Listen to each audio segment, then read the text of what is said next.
Assalamualaikum warahmatullahi wabarakatuh. Perkenalkan, nama saya Nabila Anjaresta. Di sini saya akan menjelaskan tentang praktikum fisiologi hewan yang berjudul Sistem Pernapasan pada Manusia. Nah, untuk video yang selanjutnya, yuk kita simak. Pertama ada pendahuluan. Salah satu ciri makhluk hidup adalah bernapas. Bernapas merupakan proses pengambilan oksigen atau O2 dari udara bebas dan pengeluaran karbon dioksida CO2 serta uap air H2O. Sistem pernapasan atau sistem respirasi adalah semua organ yang berperan dalam proses pernapasan. Udara mengandung berbagai komponen gas, salah satunya adalah O2. Oksigen inilah yang diperlukan oleh tubuh bernapas menggunakan alat-alat pernapasan. Nah, alat pernapasan manusia terdiri atas rongga hidung, pangkal tenggorokan, trakea atau tenggorokan, dan paru-paru. Proses-proses ini diatur oleh otot diafragma dan otot-otot di antara tulang rusuk. Masuk dan keluarnya udara pernapasan yang disebabkan oleh naik turunnya tulang rusuk disebut juga pernapasan dada. Sedangkan masuk dan keluarnya udara pernapasan karena mendatar dan melengkung diafragma disebut dengan pernapasan perut. Menempati sebagian besar ruangan organ dada. Di dalam paru-paru, bronkus bercabang-cabang membentuk saluran yang semakin kecil ukurannya. Saluran yang terkecil disebut dengan bronkiolus. Pada setiap bronkiolus terdapat segerombolan kantung kecil seperti anggur berdinding tipis yang disebut dengan alveolus. Pertukaran gas oksigen dan karbon dioksida terjadi di antara alveolus dan kapiler darah. Oksigen diikat oleh hemoglobin dan diedarkan ke seluruh tubuh.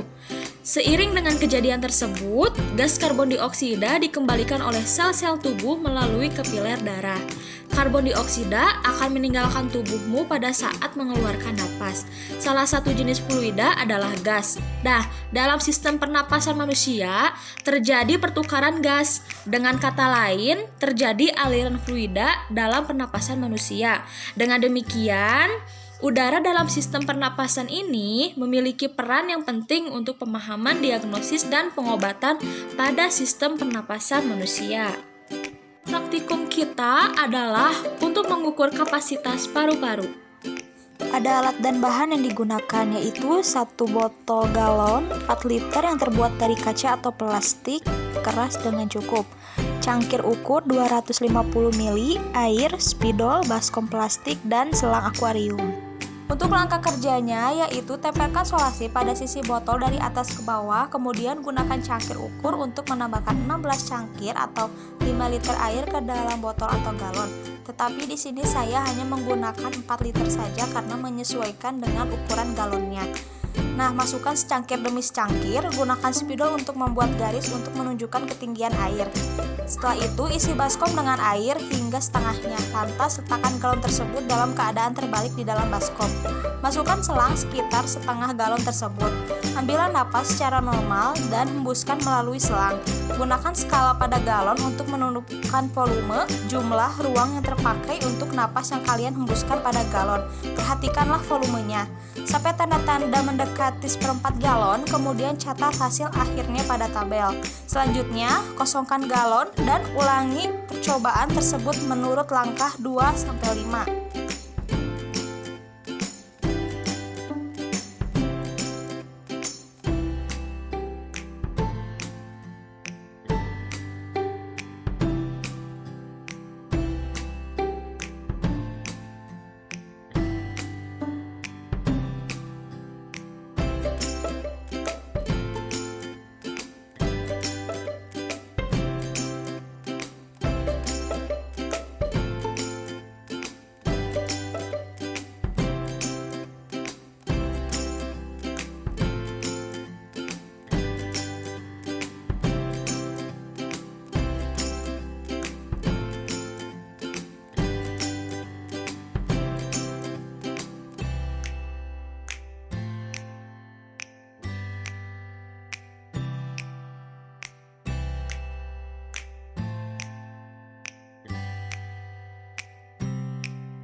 Nah, di sini kita bernapas secara normal dan setelah mengetahui skalanya, jangan lupa untuk menuliskannya.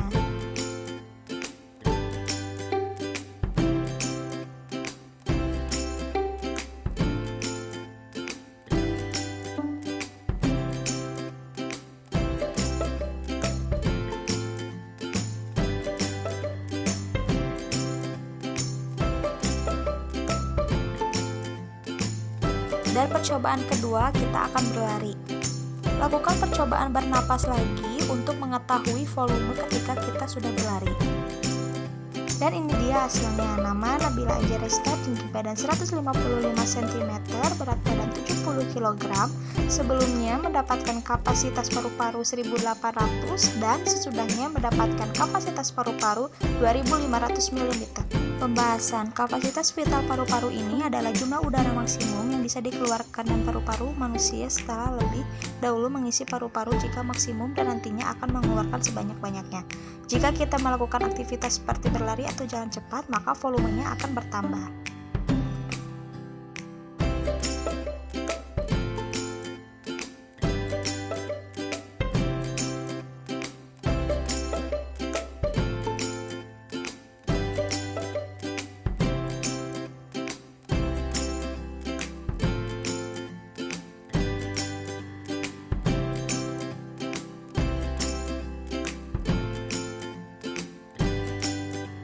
Ada beberapa pertanyaan. Yang pertama, apa pengaruh jenis kelamin terhadap kapasitas paru-paru? Yang kedua, sebutkan dan jelaskan faktor-faktor yang mempengaruhi kapasitas paru-paru manusia. Yang ketiga, berapa jumlah volume udara paru-paru yang tertinggal selama pernapasan berlangsung? Mengapa demikian dan jelaskan. Yang keempat, apakah yang dimaksud dengan udara vital, volume udara suplementer, volume udara komplementer, dan kapasitas vital udara pernapasan? Yang pertama, apa sih pengaruh jenis kelamin terhadap kapasitas paru-paru? Jadi, jenis kelamin pun memiliki pengaruh terhadap frekuensi pernapasan pada manusia. Laki-laki biasanya memiliki tingkat yang lebih tinggi dibandingkan dengan perempuan. Hal ini dikarenakan karena volume paru-paru pada wanita lebih kecil dibandingkan volume paru-paru pada lelaki.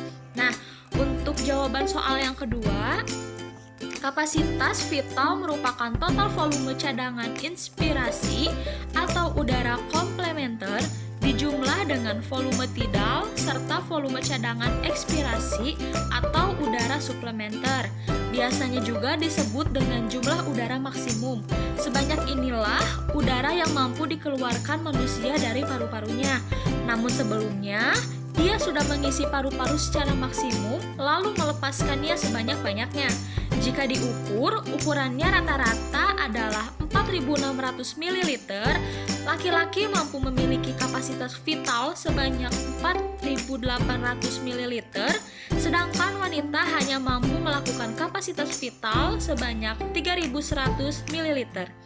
Nah, berikut adalah faktor-faktor yang dapat mempengaruhi nilai kapasitas vital tersebut. Yang pertama ada jenis kelamin. Nah, jenis kelamin ini mempengaruhi kapasitas vital paru. Volume dan kapasitas paru pada wanita kira-kira ada 20-25% lebih kecil daripada pria. Kapasitas vital paru-paru pada pria, apalagi ukuran dewasa, kira-kira itu ada 4,8 liter dan wanita dewasa ada 3,1 liter. Perbedaan kapasitas paru ini bisa disebabkan karena perbedaan kekuatan otot, jumlah hemoglobin, dan luas permukaan tubuh. Selanjutnya ada usia. Daya tahan meningkat dari masa anak-anak dan mencapai puncaknya pada usia 19-21 tahun. Setelah itu fungsinya akan menurun. Secara biologis, dengan bertambahnya umur, maka kemampuan organ-organ tubuh akan mengalami penurunan secara ilmiah. Tidak terkecuali gangguan fungsi paru-paru dalam hal kapasitas vital paru-paru. Selain itu, kondisi seperti lingkungan yang berdebu dan faktor-faktor lain seperti kebiasaan merokok, tidak tersedianya masker, dan penggunaan yang tidak disiplin Lama paparan serta riwayat penyakit yang berkaitan dengan saluran pernapasan juga akan bertambah seiring peningkatnya usia. Rata-rata pada umur 30-40 tahun seorang akan mengalami penurunan fungsi pada paru-paru. Nah, untuk yang selanjutnya ada posisi tubuh. Kapasitas vital paru pada posisi duduk akan lebih kecil dibandingkan pada posisi berdiri.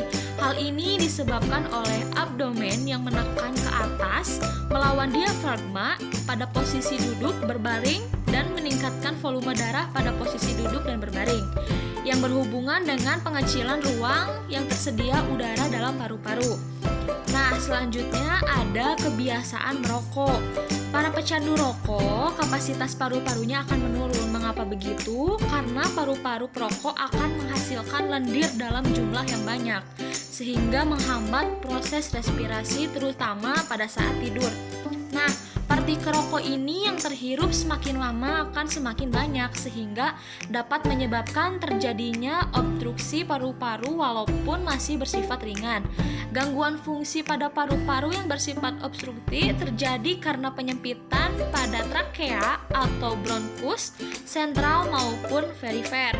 Penyempitan saluran ini adalah pada perokok dapat bersifat terlokalisasi maupun pada bagian paru yang meluas, melibatkan saluran napas yang berdiameter besar sampai dengan yang berdiameter kecil. Nah, selanjutnya ada aktivitas fisik. Pada orang yang memiliki aktivitas lebih banyak seperti atlet, maka kapasitas paru-parunya akan lebih besar daripada memiliki yang aktivitas sedikit. Nah, selanjutnya ada tinggi berat badan.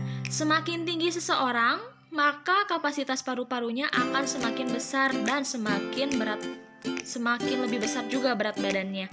Nah, kapasitas paru-parunya dibedakan ketika seorang tumbuh menjadi lebih tinggi dan berat badan meningkat, maka kapasitas paru-parunya pun akan semakin lebih membesar.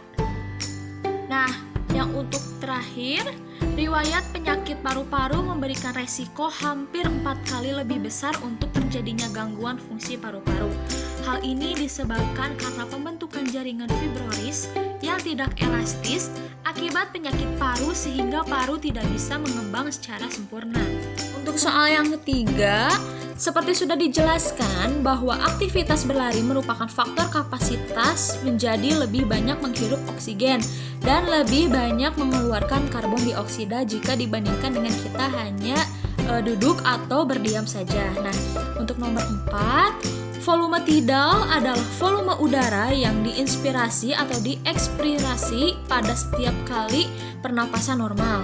Biasanya kurang lebih 500 cc pada rata-rata orang dewasa dan volume tidal biasanya mencapai kurang lebih 3000 cc.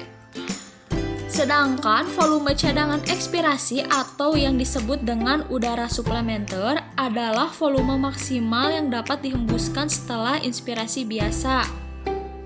Dan pengertian udara residu adalah volume udara yang tersisa setelah inspirasi maksimal. Nah, untuk udara komplementer, udara cadangan inspirasi ini merupakan udara yang masih dapat dimasukkan secara maksimal secara inspirasi normal. Volume udara komplementer ini ada 1500 cc. Sedangkan untuk udara residu atau udara sisa, yaitu udara yang masih tersisa di dalam paru-paru secara mengeluarkan napas atau ekspirasi. Nah, pernapasan adalah menghirup udara dari luar serta menghembuskan udara keluar dari tubuh. Kapasitas vital paru adalah jumlah udara maksimum yang dapat dikeluarkan dari paru-paru, kira-kira ada 4.600 ml. Nilai kapasitas vital paru pada pria, terutama pria dewasa, akan lebih tinggi sebanyak 20-25% daripada wanita yang dewasa. Kesimpulannya adalah salah satu ciri makhluk hidup adalah bernapas. Apabila kita melakukan aktivitas, maka volumenya akan bertambah dibandingkan kita hanya diam ataupun duduk saja. Terima kasih dan sampai jumpa lagi. Semoga ilmunya bermanfaat.